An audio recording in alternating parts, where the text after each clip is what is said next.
ಏನಣ್ಣ ಪಂಚೆ ಉಟ್ಕೊಂಡಿದ್ದೀರಾ? ಯಾಕೆ ಹಾಕ್ಬಾರ್ದು? ಇದು ಪಂಚೆ ಅಲ್ಲ, ನಮ್ಮ ಸಾಂಸ್ಕೃತಿಕ ಹೆಮ್ಮೆ. ಮೊದಲು ನಮ್ಮ ತಾತ, ಆಮೇಲೆ ನಮ್ಮ ತಂದೆ, ಇವಾಗ ನಾನು ಈ ಸಾಂಸ್ಕೃತಿಕ ಹೆಮ್ಮೆನ ಮುಂದುವರಿಸ್ತಾ ಇದ್ದೀವಿ. ಹಾಗೆ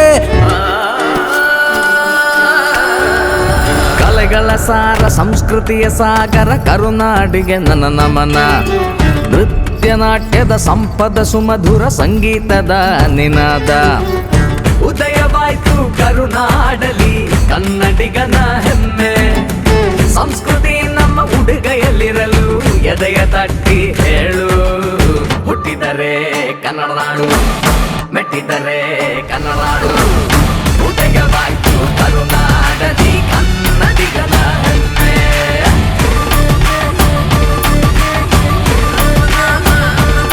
ನಾಡಿನ ನೆಚ್ಚಿನ ಪಂಚೆ ಉದಯಂ ಶರ್ಟ್ಸ್ ಮತ್ತು ಪಂಚೆ.